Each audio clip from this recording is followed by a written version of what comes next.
میں ہوں lieutenant general محمد Haroon Aslam retired, اور میں آپ سے آج بات کروں گا جنگ کے بارے میں۔ یہ وہ جنگ ہے جو پاکستان پر مسلط کر دی گئی ہے کچھ عرصے سے، اور یہ ہے 5th جنریشن یا ہائیبرڈ وارفیئر۔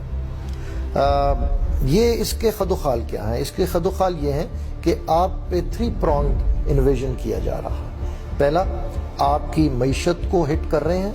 دوسرا، آپ کے ملک میں سیاسی عدم استحکام پیدا کیا جا رہا ہے، اور تیسرا، پاکستان میں دہشت گردی کو بڑھاوا دیا جا رہا ہے۔ یہ 3 جو اس کے ایلیمنٹس ہیں، یہ جو جنگ مسلط کی گئی ہے۔ کون کون شامل ہے اس میں؟ وہ کنسورشیم، وہ گروپ آف ہوسٹائل ایجنسیز ہے جس کی پشت پناہی یو ایس، یونائٹڈ اسٹیٹس اور اس کے حواری انڈیا اور اسرائیل اور دوسرے ممالک بھی ہو سکتے ہیں۔ اس میں ان کے عزائم کیا ہیں؟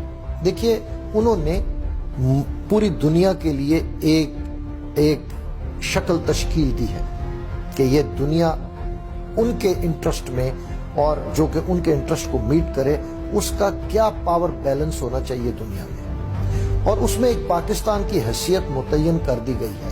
نہ اس سے آپ بڑھ سکتے ہیں، نہ اس سے کم ہو سکتے ہیں۔ یہ ان کا پلان ہے۔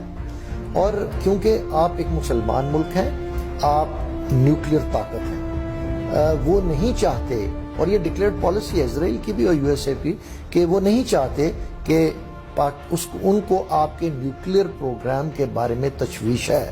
اس کا مطلب یہ ہے کہ وہ نہیں چاہتے کہ آپ ایک اکنامک پاور، ریجنل پاور بن جائیں، اور آپ ان پہ ڈپینڈنس نہ ہو، آپ کی معاشی طور پہ اپنا ملک چلانے کے لیے ڈپینڈنسی نہ ہو، تو آپ اپنے انڈیپینڈنٹ ڈیسیجنس لیں گے۔ تو پہلی تو یہ چیز ہے، اس کا مقصد یہ ہے to keep you at your place. دوسری چیز جو ہے کہ میں نے نیوکلیئر کے بارے میں تو بتا دیا کہ آپ جو ان کی بین الاقوامی پالیسیز ہیں یو ایس کی، اس کو ٹو کریں، اس کو فالو کریں۔ اس میں کیا ہے؟ China is a world power, اور اس کے گروتھ کو انہوں نے چیک کرنا ہے، جس میں بیلٹ اینڈ روڈ انیشیٹو تھا، ساؤتھ ایشیا کے حوالے سے سری لنکا تھا، اس میں بنگلہ دیش تھا، پاکستان تھا۔ سری لنکا کا حال آپ نے دیکھ لیا، پاکستان کی معاشی حالت کیا ہے۔ بنگلہ دیش کو بھی تنبیہ کر دی گئی ہے، اور وہ بھی آئی ایم ایف کے پاس چلا گیا ہے، اور اس کی بھی تھوڑی سی اس کو تنبیہ اس طرح کی گئی ہے کہ آپ اس کو ابھی چائنا کی گود میں آپ مت جائیے۔ نیپال کا بھی ہم نے سنا ہے کہ اس کو وہ بھی فینس مینڈنگ انڈیا سے کر رہا ہے۔ دوسری چیز جو ہے، وہ چاہتے ہیں کہ آپ اپنی انڈیا کی ڈومیننس کو ایکسیپٹ کریں، آپ اس کو ایک ریجنل اور گلوبل پاور مان لیں، آپ اسرائیل کے ساتھ نارمل ریلیشنز رکھیں، اور آپ کی جو پین اسلامسٹ اپروچ ہے کہ اس کو وہ چیک میں رکھنا چاہتے ہیں۔ یہ موٹے موٹے مقاصد ہیں ان کے۔ اس میں ایک اور میں اس حوالے سے بات کروں گا کہ 1923 میں ایک ٹریٹی آف لوزان ہوئی تھی۔ یہ مغربی طاقتوں اور اوٹومن امپائر سلطنت عثمانیہ کے درمیان ایک معاہدہ ہوا تھا جس کی مدت 100 سال تھی۔ 2023 میں وہ مدت ختم ہو رہی ہے۔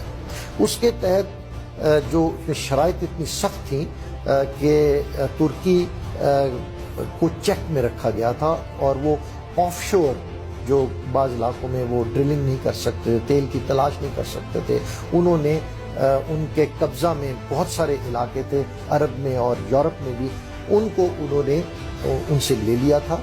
اور جب یہ ٹریٹی ختم ہوگی تو ہم یہ کہہ سکتے ہیں کہ ترکی کا جو اثر و رسوخ جو ہے وہ بڑھے گا، وہ زیادہ اس کا لبرٹی آف ایکشن بڑھ جائے گا۔ اور اس ماحول میں اگر ایک مسلم ممالک ایران تو پہلے ہی ان کے لیے ان کی نظروں میں کھٹکتا ہے، اور پاکستان بھی ایک پین اسلامسٹ طور پہ ابھرے، تو وہ یہ برداشت نہیں کر سکتے۔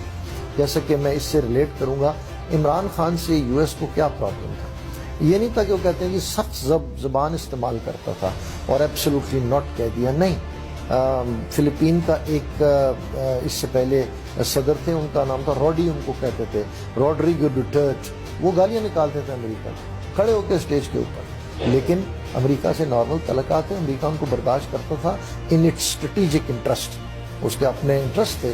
تو پرابلم عمران خان کے ساتھ یہ ان کو تھا کہ وہ ایک پین اسلامسٹ اپروچ رکھتا تھا، وہ یونائٹڈ نیشنز میں جا کے اس نے اسلام کی بات کی. وہ چاہتا تھا کہ مسلمان دنیا میں جہاں بھی رہیں وہ خوشحال رہیں. وہ مسلمان دنیا میں وہ پاپولر ہوتا جا رہا ہے. یہ ایک اپروچ ہے. اور دوسرا، جب ان کو تھوڑی سی انویسٹمنٹ سے ایک ایسے لیڈرز مل جائیں جو کہ ان کی بات بھی مانیں، ان کے لیے ان کو ڈیل کرنا بھی آسان ہو، تو وہ کیوں عمران خان کو برداشت کریں گے؟ تو یہ مقصد تھا آپ کو بتانا کہ پاکستان کے خلاف کس طریقے سے جنگ نافذ کی گئی ہے. ابھی مجھے لوگ کہتے ہیں کہ جن صاحب آپ پرابلم بتا دیتے ہیں لیکن اس کا حل نہیں بتاتے. حل میرے نزدیک یہ ہے لانگ ٹرم، یہ کہ جتنے بھی ایلیمنٹس آف نیشنل پاور ہیں ان کو جو کنٹرول کرتے ہیں، ہمیں نیشنل انٹرسٹ میں اپنی پالیسیز بنانی چاہیے، نہ کہ کسی اور ملک کے انٹرسٹ. میں ہوں لیفٹیننٹ جنرل محمد ہارون اسلم ریٹائرڈ، اور میں آپ سے آج بات کروں گا جنگ کے بارے میں. یہ وہ جنگ ہے جو پاکستان پر مسلط کر دی گئی ہے کچھ عرصے سے، اور یہ ہے 5th جنریشن یا ہائیبرڈ وارفیئر. یہ اس کے خد و خال کیا ہے؟